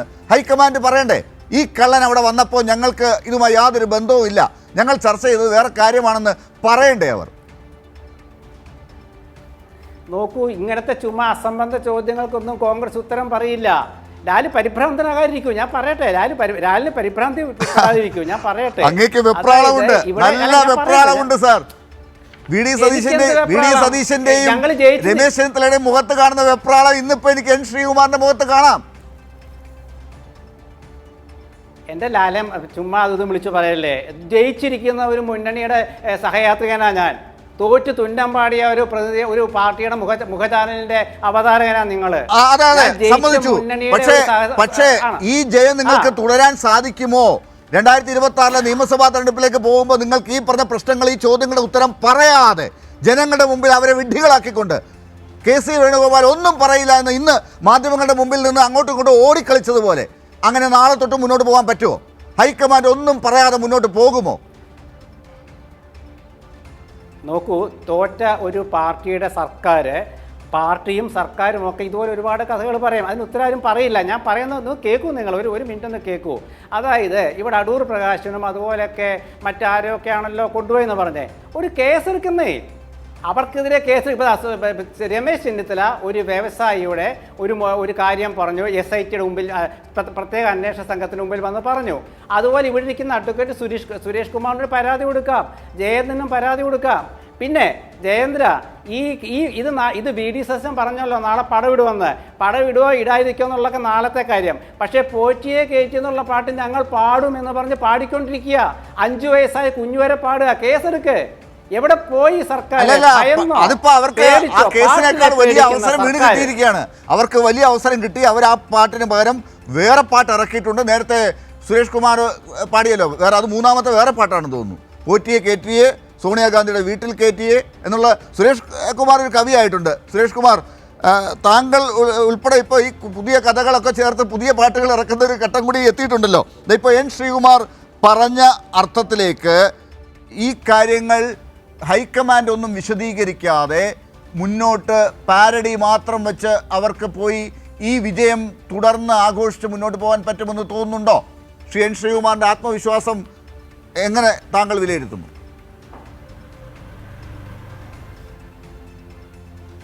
അല്ല, അദ്ദേഹം ഈ തോറ്റു തുന്നം പാടി എന്നൊരു വാക്കാണ് ഇടതുപക്ഷത്തെ അപമാനിക്കാൻ വേണ്ടി അല്ലെങ്കിൽ പരിഹസിക്കാൻ വേണ്ടി ഇവിടെ പ്രയോഗിച്ചത്. ഞാൻ അദ്ദേഹത്തോട് ചോദിക്കുന്നു, തോൽവി എന്നത് ഒരു രാഷ്ട്രീയ പ്രസ്ഥാനത്തിന് ആദ്യമായിട്ടുണ്ടാകുന്നൊരു കാര്യമാണോ? അതുകൊണ്ട് തുന്നം പാടിപ്പോയ ചരിത്രം കേരളത്തിലെ രാഷ്ട്രീയ പ്രസ്ഥാനങ്ങൾക്കുണ്ടായിട്ടുണ്ടോ? അങ്ങനെ ഉണ്ടായിട്ടുണ്ടെങ്കിൽ അത് ഏറ്റവും അധികം ബാധകമാകേണ്ടത് അങ്ങ് ഇപ്പോൾ പ്രതിനിധീകരിക്കുന്ന കോൺഗ്രസിനല്ലേ ബാധകമാകേണ്ടത്? കേരളത്തിൽ നിന്നും ഒരു ലോക്സഭാ അംഗത്തെ പോലും കൈപ്പത്ത് ചിഹ്നത്തിൽ വിജയിപ്പിച്ചെടുക്കാൻ കഴിയാത്ത ഒരു തെരഞ്ഞെടുപ്പ് റിസൾട്ട് കേരളത്തിലുണ്ടായിട്ടുണ്ട്. അതോടുകൂടി കേരളത്തിൽ നിന്നും കോൺഗ്രസ് മൺമറഞ്ഞു പോയോ? അങ്ങനെയുള്ള എൻ്റെ ചോദ്യം മറുപടി പറയണം അങ്ങ്. അതുപോലെ തന്നെ കേരള നിയമസഭയിൽ ഇന്നിപ്പോൾ മുസ്ലിം ലീഗാണോ ഏറ്റവും വലിയ ഒറ്റക്കക്ഷി, അതോ ഇന്ത്യൻ നാഷണൽ കോൺഗ്രസ് ആണോ ഏറ്റവും വലിയ ഒറ്റക്കക്ഷി എന്നുള്ള നിലയിലുള്ള തർക്കങ്ങൾ നടന്നു വരികയാണ്. ഇന്നത്തെ തന്നെ ഏറ്റവും പ്രധാനപ്പെട്ട ഒരു പത്രത്തിൽ വന്ന വാർത്ത എന്ന് പറയുന്നത്, തങ്ങൾക്കുള്ള രാഷ്ട്രീയമായിട്ടുള്ള സ്വാധീനത്തിൻ്റെ അടിസ്ഥാനത്തിൽ 30-ലധികം സീറ്റുകൾ വേണം എന്ന് വാദിക്കുന്നതിന് വേണ്ടി മുസ്ലിം ലീഗ് തയ്യാറെടുക്കുന്നു എന്നാണ് ഇന്ത്യൻ എക്സ്പ്രസ്സിലെ ഏറ്റവും പ്രധാനപ്പെട്ട ലീഡ് ന്യൂസ്. അങ്ങും വായിച്ചിട്ടുണ്ടാകുമെന്നാണ് ഞാൻ കരുതുന്നത്. അതുപോലെയാണ് പഞ്ചായത്ത് ഇലക്ഷനുകളിൽ എത്രയോ തവണ നിങ്ങൾ കേരളത്തിൻ്റെ ജനങ്ങളുടെ മനസ്സിൽ നിന്നും തൂത്തെറിയപ്പെട്ടിട്ടുണ്ട്, തുന്നം പാടിയിട്ടുണ്ട് തോറ്റ്. അതെല്ലാം മറന്നുകൊണ്ട് ഒരു തെരഞ്ഞെടുപ്പിലുണ്ടാകുന്ന സ്വാഭാവിക തിരിച്ചടിയെ ഏറ്റവും അപഹസിക്കുന്നതിനുള്ള വാക്കുകളായി എടുത്ത് പ്രയോഗിക്കുന്ന അങ്ങയുടെ രീതിയെ ഞാനിവിടെ അങ്ങേയറ്റം വിമർശിക്കുകയാണ്. മാത്രമല്ല, ഇതൊരു രാഷ്ട്രീയ പക്വതയ്ക്ക് ചേർന്ന വാക്കുകൾ പോലുമല്ല. അങ്ങനെ നമ്മൾ ആരെയും എഴുതിത്തള്ളാനുള്ള സമയമായിട്ടില്ല. നേരത്തെ തന്നെ 2011 തോന്നുന്നു ഞങ്ങൾ വളരെയധികം പിന്നിൽ പോയി. പഞ്ചായത്ത് ഇലക്ഷൻ സമയത്ത് 2010 ലോക്കൽ ബോഡി ഇലക്ഷനിൽ ഇടതുപക്ഷ ജനാധിപത്യ മുന്നണി പിന്നിലായിരുന്നു.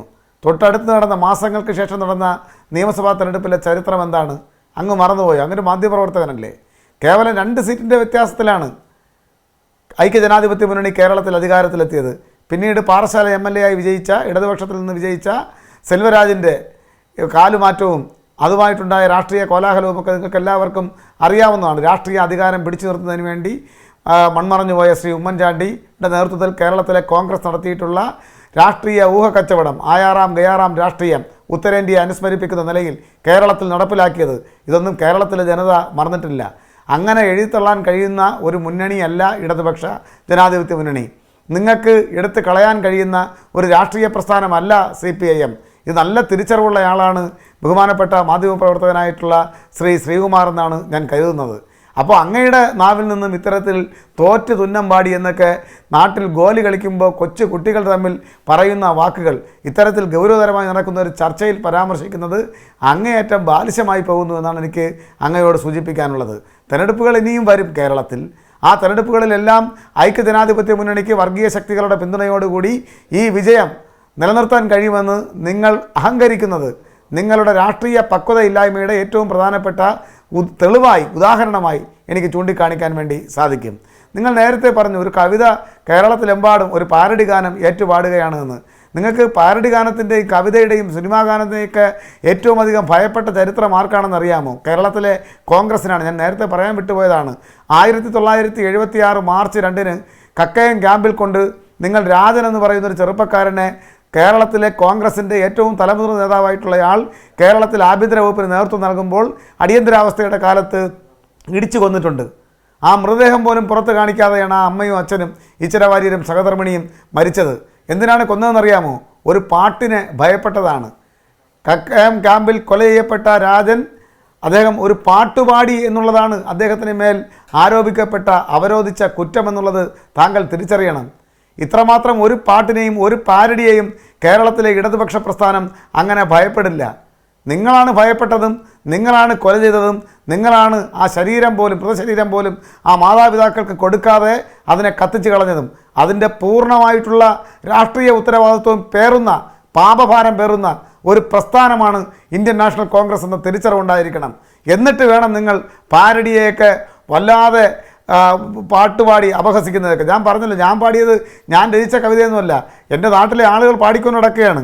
ഈ പോറ്റിയെ കയറ്റിയ സോണിയുടെ വീട്ടിൽ കയറ്റിയത് ആരപ്പ, ആൻ്റണി ആണപ്പ, അടൂർ പ്രകാശ് ആണപ്പ എന്നൊക്കെ പറഞ്ഞിട്ട് ജനങ്ങളിങ്ങനെ പാടുകയാണ്. പാട്ട് അവിടെ നിന്ന് ഇവിടെ നിന്നും വരും. മനോഹരമായി പാട്ടെഴുതാൻ കഴിയുന്നത് ഇടതുപക്ഷത്തിൻ്റെ സഹയാത്രികർക്ക് കൂടിയാണ് എന്നുള്ളത് കൂടെ നിങ്ങൾ മനസ്സിലാക്കണം. നിങ്ങളിപ്പോൾ ചെയ്തിരിക്കുന്നത് അങ്ങേയറ്റം ബാലിശമായിട്ടുള്ള കാര്യങ്ങളാണ്.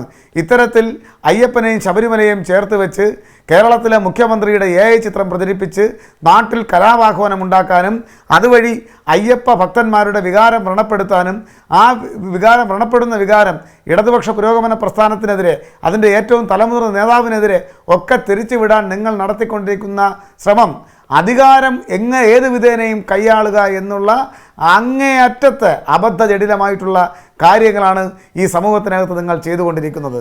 അത് നിങ്ങളിൽ തന്നെ ആരെങ്കിലും നിങ്ങളെ തിരുത്തിക്കും എന്നാണ് ഞങ്ങൾ കരുതുന്നത്. നിങ്ങളിൽ തന്നെ പക്വമതികളായിട്ടുള്ള രാഷ്ട്രീയ നേതാക്കന്മാരുണ്ട്.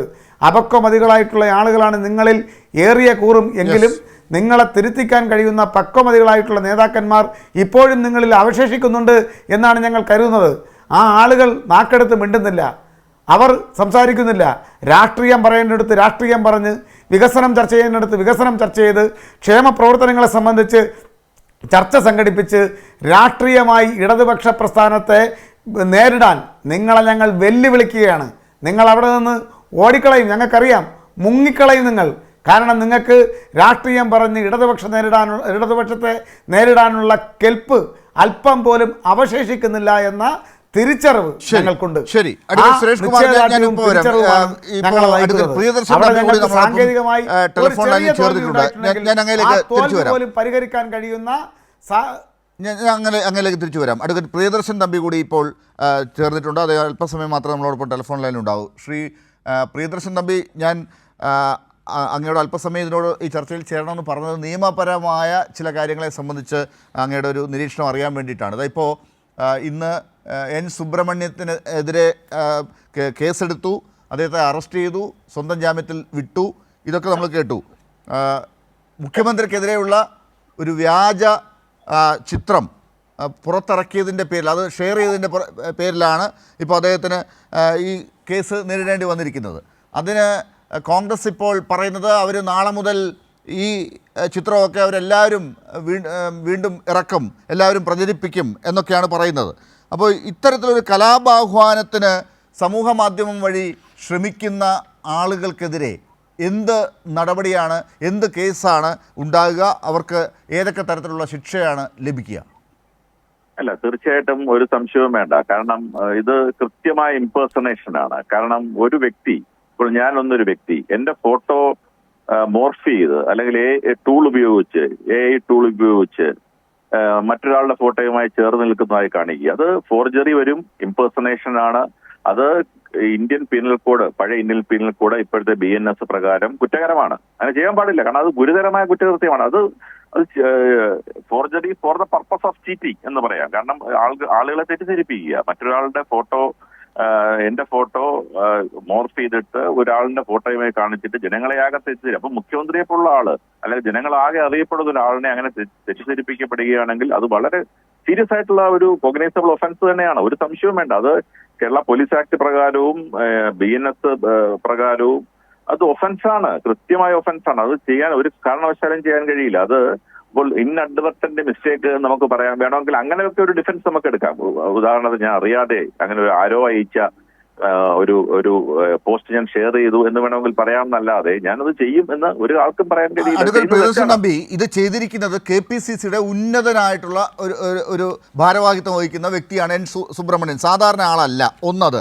രണ്ടാമത്തെ കാര്യം, താങ്കൾ ശരിയായി സൂചിപ്പിച്ചതുപോലെ മുഖ്യമന്ത്രിയെക്കുറിച്ചാണ് ഈ ചിത്രം വ്യാജമായി ഉണ്ടാക്കിയിരിക്കുന്നത്. അതും സാധാരണ സമയത്തല്ല. കേരളം മുഴുവൻ വലിയ രീതിയിൽ വിശ്വാസത്തിൻ്റെ പേരിൽ ശബരിമലയിൽ ഒരു കൊള്ള നടന്നതിൻ്റെ പേരിലുള്ള ചർച്ച നടക്കുന്ന സമയത്ത് ആ കൊള്ളയിൽ മുഖ്യപ്രതിയായിട്ടുള്ള ആൾ ഈ മുഖ്യമന്ത്രിയുമായി ഇത് രഹസ്യ സംഭാഷണം നടത്തുന്നു, അയാളുടെ ചെവിയിൽ പിടിച്ച് സംസാരിക്കുന്നു എന്നൊക്കെ രീതിയിൽ പ്രചരിപ്പിക്കുകയാണ് ഇവർ. അത് കലാപാഹ്വാനം എന്നത് കുറഞ്ഞു പോകുമോ? തീർച്ചയായിട്ടും. അപ്പൊ അതിൽ കൃത്യമായ നോളജ് ഉണ്ട്, ഇന്റൻഷൻ ഉണ്ട്. അതാണ്. കാരണം ഒരു ക്രിമിനൽ ഒഫൻസിന്റെ ഏറ്റവും പ്രധാനപ്പെട്ട ഇൻഗ്രീഡിയന്റ് എന്ന് പറയുന്നത് ഒരു ഒഫൻസ് നമ്മൾ കമ്മിറ്റ് ചെയ്യുമ്പോൾ അതിന് ഇന്റൻഷൻ ഉണ്ടാകണം, അതുപോലെ തന്നെ നോളജ് ഉണ്ടാകണം ഒഫൻസ് ആണെന്ന്. ഇത് വളരെ കൃത്യമായിട്ട് നമുക്ക് മനസ്സിലാക്കാൻ കഴിയും. ഇതിൽ ഇന്റൻഷൻ ഉണ്ട്, നോളജ് ഉണ്ട്. കാരണം ഈ ഒരു പാട്ടിന്റെ അടിസ്ഥാനത്തിൽ ഇങ്ങനെ സംസ്ഥാനമാകെ തെറ്റിദ്ധാരണ പരത്താൻ ശ്രമിക്കുന്ന ഒരു സമയത്ത് അതിന്റെ ചുവട് പിടിച്ചുകൊണ്ട് സംസ്ഥാനത്തിന്റെ ഏറ്റവും അനുശേചനായ ഒരു മുഖ്യമന്ത്രിയെ തന്നെ ഈ പ്രശ്നത്തിലേക്ക് വലിച്ചിഴയ്ക്കാൻ വേണ്ടി ബോധപൂർവമായി മോർഫ് ചെയ്ത ചിത്രങ്ങൾ അത് ചെയ്തുകൊണ്ട്, അത് ഫോർജ് ചെയ്തുകൊണ്ട്, ഇംപേഴ്സണേറ്റ് ചെയ്തുകൊണ്ട് അത്തരത്തിൽ പ്രചരിപ്പിക്കാൻ ശ്രമിക്കുന്നത് വലിയ ഗുരുതരമായ ക്രിമിനൽ ഒഫൻസ് ആണ്. യാതൊരു സംശയവും വേണ്ട. അങ്ങനെയുള്ള ആളുകൾക്കെതിരെ എനിക്ക് തോന്നുന്നു നടപടിയെടുക്കണം. കാരണം ഇതൊരു സൂചികയാണ്. കാരണം ഇത്തരത്തിൽ ചെയ്യുന്ന ആളുകൾ നാളെ ആർക്കെതിരെ ഇത് ചെയ്യാം? നമ്മൾ അതാണ് മനസ്സിലാക്കേണ്ടത്. സംസ്ഥാനത്തിന്റെ മുഖ്യമന്ത്രിക്കെതിരെ ഇങ്ങനെ ചെയ്യാമെങ്കിൽ സാധാരണക്കാർക്ക് എന്താ ചെയ്യാൻ കഴിയുക?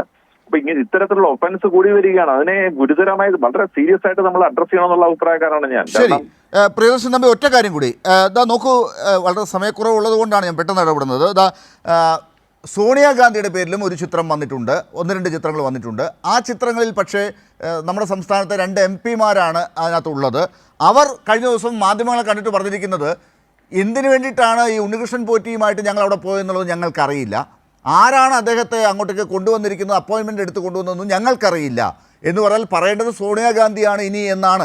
അന്വേഷണം ആ വഴിക്ക് പോകേണ്ടി വരുമോ? തീർച്ചയായിട്ടും പോകേണ്ടി വരും. കാരണം ഇതിനകത്തുള്ള ഏറ്റവും വലിയ പ്രശ്നം എന്ന് പറയുന്നത് ഇതിനകത്ത് സോണിയാഗാന്ധി ഉൾപ്പെടെയുള്ള ആളുകളുമായി, സംസ്ഥാനത്തെ എംപിമാരുൾപ്പെടെ, കോൺഗ്രസ് എംപിമാരുൾപ്പെടെ ആളുകളുമായി ഉണ്ണികൃഷ്ണൻ പോറ്റിക്ക് കൃത്യമായ ബന്ധമുണ്ട് എന്ന് കാണിക്കുന്ന കൃത്യമായ, ഫോർജ്ഡ് ആയിട്ടുള്ളതല്ല, കൃത്യമായ ഫോട്ടോഗ്രാഫുകൾ നമ്മുടെ പൊതുമണ്ഡലത്തിലുണ്ട്. അപ്പൊ അതാണ് ഏറ്റവും വലിയ പ്രശ്നം. അപ്പൊ അതിനെ ഒന്ന് എങ്ങനെയാണ് ഡിഫ്യൂസ് ചെയ്യുക എന്നുള്ളതിന്റെ ഭാഗമായിട്ട് വേണം ഇത്തരത്തിലുള്ള സമീപനെ കാണാൻ. ഒരു കാര്യം ഞാൻ പറയാം, ഇത് കൃത്യമായ രാഷ്ട്രീയപരമായ മാനങ്ങൾ മാറ്റിവെച്ചുകൊണ്ട് നിയമപരമായ മാനങ്ങളിൽ മാത്രം ഒതുങ്ങി നിന്ന് സംസാരിക്കുവാൻ ഞാൻ ആഗ്രഹിക്കുകയാണ്. അങ്ങനെ സംസാരിക്കുമ്പോൾ യാതൊരു സംശയവും വേണ്ട. കൃത്യമായി ഞാൻ പറയുന്നു, ഇതൊരു വലിയ ക്രിമിനൽ ഒഫൻസ് ആണ് ഇവർ ചെയ്യുന്നത്. യാതൊരു സംശയമില്ല കാര്യത്തിൽ. അതിനെ ആ തരത്തിൽ തന്നെ നമ്മൾ നേരിടണം. സമയത്തിന്റെ കുറവോട് മാത്രമാണ്. വളരെ നന്ദി അഡ്വക്കേറ്റ് പ്രിയദർശൻ തമ്പി ഞങ്ങളോട് സഹകരിച്ചതിന്. ഒരു ഇടവേളയിലേക്ക് പോകേണ്ട സമയമാണ്. N. ശ്രീകുമാർ ഇതൊക്കെ കേൾക്കുമ്പോൾ ചിരിക്കുന്നത് ഞാൻ കാണുന്നുണ്ട്. വളരെ ലാഘവത്തോടു കൂടി അങ്ങേക്ക് ഈ കാര്യങ്ങളൊക്കെ എടുക്കാൻ പറ്റുന്നത് അങ്ങയുടെ മനസ്സ് വളരെ നേർത്തതായതുകൊണ്ടായിരിക്കണം, വളരെ ആയതുകൊണ്ടായിരിക്കണം ശ്രീ രമേശ് ചെന്നിത്തലയും വി ഡി സതീശനുമൊക്കെ ഇന്ന് ഈ വിഷയത്തെ വളരെ നേർത്ത രീതിയിലാണ് എടുത്തിരിക്കുന്നത്. ഇതൊന്നും വലിയ സംഭവമല്ല, മുഖ്യമന്ത്രിക്കെതിരെ ഇങ്ങനെ വ്യാജ ചിത്രം പ്രചരിപ്പിക്കുന്നുണ്ടെങ്കിൽ കണ്ടില്ലേ, ഞങ്ങൾക്കെതിരെ ഞങ്ങൾ ഡാൻസ് കളിക്കുന്നതിൻ്റെ ചില ചിത്രങ്ങൾ മോർഫ് ചെയ്ത് ഇറക്കുന്നുണ്ടെന്നൊക്കെ വി ഡി സതീശൻ പറയുന്നു. എത്ര ലാഘവത്തോടു കൂടിയാണ് ഈ കാര്യങ്ങളെ സംസ്ഥാനത്തിൻ്റെ ഭാവി മുഖ്യമന്ത്രി എന്നൊക്കെ കോൺഗ്രസ്സുകാർ പ്രചരിപ്പിക്കുന്ന ആളുകളൊക്കെ ഈ രീതിയിൽ കാണുന്നതെങ്കിൽ എത്ര ഗൗരവമായിരിക്കും അവരൊക്കെ ഭരിക്കുകയാണെങ്കിൽ നമ്മുടെ നാട് എന്നുകൂടി അറിയേണ്ടതുണ്ട്. പ്രിയദർശൻ തമ്പി പറഞ്ഞതുപോലെ രാഷ്ട്രീയം മാറ്റിവെച്ച് നിയമവശം നോക്കിയാണ് ഈ വിഷയത്തെ കാണേണ്ടത്. ജനങ്ങൾ അങ്ങനെ കാണൂ, അവർക്ക് കളിക്കാനുള്ളതല്ല അവരുടെ ജീവിതം. ശ്രീ എൻ ശ്രീകുമാർ, നോക്കൂ, അങ്ങ് ഇതുവരെയും പ്രതികരിക്കാൻ ഇഷ്ടപ്പെടാത്ത കാര്യമാണ് എനിക്ക് അവസാനമായി താങ്കളോട് വീണ്ടും ചോദിക്കാനുള്ളത്. ഈ ആൻ്റണിയും അടൂർ പ്രകാശും കൂടി ചേർന്ന് സോണിയാഗാന്ധിക്ക് ഉണ്ടാക്കിയിരിക്കുന്ന കുരുക്ക് നമ്മളാരും ആവശ്യപ്പെടുന്നതല്ല. പക്ഷേ ഈ അന്വേഷിക്കാൻ വരുന്ന ആളുകൾ, അതിനിപ്പോൾ SIT അല്ല, നാളെ ഇനി CBI ആണെങ്കിലും നേരെ സോണിയാഗാന്ധിയുടെ വീട്ടിൽ പോയി ഈ കാര്യങ്ങൾക്ക് ഉത്തരം പറയാൻ പറയില്ലേ? അതിന് മുമ്പ് തന്നെ ഹൈക്കമാൻഡ് ജനങ്ങളോട് പറയണ്ടേ? എന്നാലല്ലേ താങ്കൾക്ക് 2026 വിജയം ഇപ്പോൾ സ്വപ്നം കാണാനെങ്കിലും പറ്റൂ? അർത്ഥശൂന്യമായ ചോദ്യമായതുകൊണ്ട് അതിന് ഉത്തരമില്ല. രണ്ടാമത്തെ കാര്യം, നമ്മൾ ഒരു തെരഞ്ഞെടുപ്പിൽ ഒരു മുന്നണി തോറ്റു എന്ന് പറഞ്ഞാൽ തോറ്റു എന്ന് തന്നെയാണ് പറയുക. അത് തോറ്റവർക്ക് സങ്കടം വരും, അത് ഞാൻ അംഗീകരിക്കുന്നുണ്ട്. പിന്നെ മറ്റൊരു കാര്യം എന്താ വെച്ചാൽ, ഇവിടെ അഡ്വക്കേറ്റ് സുരേഷ് ഈ പാരഡി ഗാനത്തിനെതിരെ പറയുകയും അദ്ദേഹം വീണ്ടും സോണിയാഗാന്ധിയുടെ പേര് പറഞ്ഞുകൊണ്ട് പാരഡി ഗാനം പാടുകയും ചെയ്തതിൻ്റെ അർത്ഥം ഇത് കേട്ടുകൊണ്ടിരിക്കുന്ന കൈരളിയിലെ പ്രേക്ഷകർക്ക് മനസ്സിലാവും. പിന്നെ മൂന്നാമത്തെ ഒരു കാര്യം എന്താണെന്ന് വെച്ചാൽ, ഈ അഡ്വക്കേറ്റ് പ്രിയദർശൻ തമ്പി സംസാരിക്കുമ്പോൾ ലാലൊരു ചോദ്യം കൂടി ചോദിക്കണമായിരുന്നു. ഒരേ കൃത്യം ചെയ്ത രണ്ടുപേരുള്ളപ്പോൾ ഒരാൾക്കെതിരെ മാത്രം കേസെടുക്കുന്നത് ആണോ നീതി എന്നുകൂടെ ചോദിച്ചിരുന്നെങ്കിൽ ഭംഗിയായനെ. അത് താങ്കൾ ചോദിച്ചില്ല. അവസാനത്തെ കാര്യം 1 മിനിറ്റിനുള്ളിൽ പറയാനുള്ളത്, ഇതിനു മുമ്പ് ഇതുപോലെ സുരേഷും ജയേന്ദ്രനും മുതൽ സാക്ഷാൽ മുഖ്യമന്ത്രി പിണറായി വിജയനും ഗോവിന്ദമാഷും വരെ ദിവസവും പറഞ്ഞത് ജനങ്ങൾ തള്ളിക്കളയുകയും വി ഡി സതീശനും ചെന്നിത്തലയും സണ്ണി ജോസഫും അതുപോലെ മറ്റ് നേതാക്കളും പറഞ്ഞതും ഒരു പരിധിവരെ ഈ പാവപ്പെട്ട ഞാനും പറഞ്ഞത് ജനങ്ങൾ അംഗീകരിക്കുകയും ചെയ്തു എന്നുള്ളതിന്റെ തെളിവാണ് കേരളത്തിലെ അത്രിവർണ്ണ. ശരി, അഡ്വക്കേറ്റ് സുരേഷ് കുമാർ, അതാണ് വിശ്വാസം. അതായത് നോക്കൂ, ഈ കാര്യങ്ങളൊക്കെ പെട്ടെന്ന് ജനങ്ങളുടെ മുമ്പിലേക്ക് ഒന്ന് എടുത്തിട്ട് ഒന്ന് പോയപ്പോഴേക്കും കിട്ടിയ കുറേ കണക്കുകളുണ്ട് ഇപ്പോൾ മുമ്പിൽ. പക്ഷേ ഇന്ന് നാണക്കേടുണ്ടാക്കി BJPയും SDPയുടെയും പേരൊക്കെ കൂട്ടത്തിൽ പറയേണ്ടി വന്നു. അതിപ്പോൾ അദ്ദേഹം പറഞ്ഞ പോലെ ഭരണം വേണ്ടാന്ന് പറഞ്ഞു എന്നാണ് പറയുന്നത്. നമുക്ക് നോക്കാം ഭാവിയിൽ എന്താണെന്ന്. പക്ഷേ ഇതൊക്കെ ഇനി അടുത്ത മെയ് മാസം വരെ കൊണ്ടുപോകാൻ സാധിക്കുമെന്ന പ്രതീക്ഷയാണ്. മറുപടി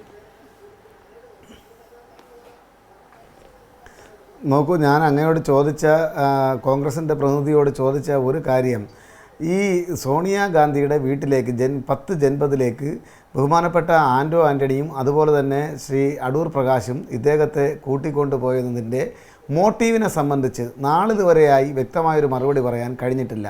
അതിൽ താങ്കൾ ഇനി എത്ര ഉരുണ്ട് കളിച്ചാലും ശരി, കേരളത്തിലെ പൊതുസമൂഹത്തിന് അതറിയാൻ ആഗ്രഹമുള്ളൊരു പൊതുസമൂഹം കൂടെ ഇവിടെ ഉണ്ട്, അതിൻ്റെ പരിച്ഛേദം കൂടെ ഇവിടെ ഉണ്ട് എന്നുള്ള യാഥാർത്ഥ്യം താങ്കൾ മനസ്സിലാക്കണം. കൃത്യമായ മറുപടി അതിന് പറഞ്ഞേ മതിയാകൂ.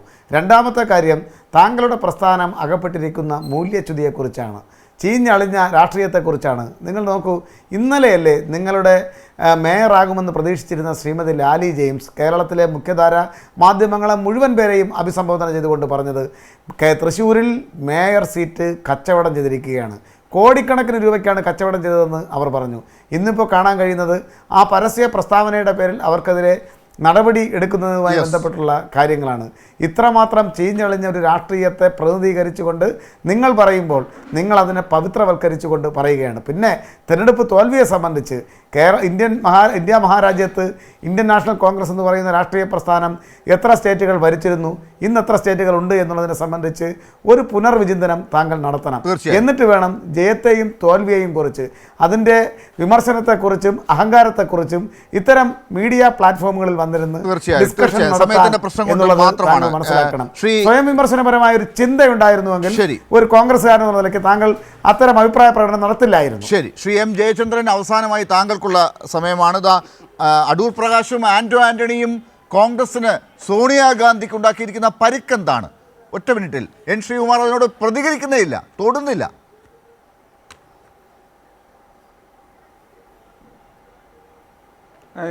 ഇത് ആൻഡോ ആൻ്റണിയുടെയും അടൂർ പ്രകാശിൻ്റെയും മാത്രം പ്രശ്നമായിട്ട് ചുരുക്കാനേ കഴിയില്ല ഡോക്ടർ ലാൽ. ഇത് പിന്നെ കോൺഗ്രസ് പാർട്ടിയുടെ മാത്രം എന്നുള്ളതല്ല. ഇത് പിന്നെ പ്രതിപക്ഷം എന്നുള്ള നിലയിൽ ഒരു മുന്നണിയായി നിൽക്കുന്ന ഒരു സംവിധാനത്തിൻ്റെ ഭാഗമായിട്ട് തന്നെ ഇത് ഭാവിയിലും പിന്നെ അറിയപ്പെടൂ, കാണപ്പെടൂ, തെളിവുകൾ ശേഖരിക്കപ്പെടൂ, നിലപാടുകൾ വ്യക്തമാക്കേണ്ടി വരും എന്നുള്ള കാര്യത്തിൽ ഒരു തർക്കവുമില്ല. എത്ര നീണ്ടുപോയാലും ശരി, നീട്ടിക്കൊണ്ടു പോകാനാണല്ലോ കോൺഗ്രസ് ശ്രമിക്കുന്നത്.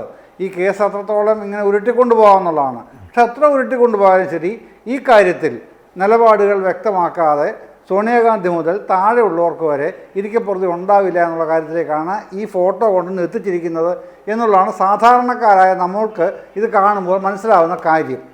അതിലേക്ക് അടുത്തുകൊണ്ടിരിക്കുകയുമാണ് ആ സംവിധാനങ്ങളെല്ലാം തന്നെ.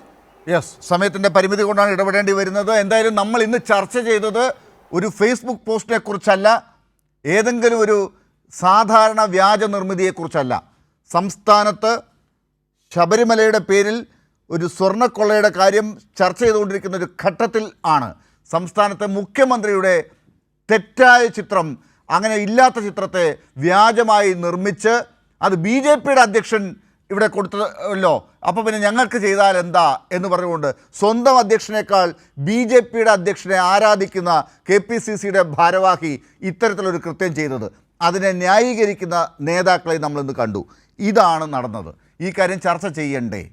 ഇത് ചർച്ച ചെയ്യാതെ നമ്മൾ മുന്നോട്ട് പോയാൽ അത് കോൺഗ്രസ്സിന് തന്നെ അപമാനമായി മാറും എന്ന് സാധാരണ കോൺഗ്രസ്സുകാർ ചിന്തിക്കുന്ന സമയമാണ്. വളരെ നന്ദി ചർച്ചയിൽ ചേർന്നതിന് ശ്രീ സുരേഷ് കുമാർ, ഒപ്പം Shri N. Sreekumar, M. Jayachandran, Priyadarshan Thampi. News അവസാനിക്കുന്നു.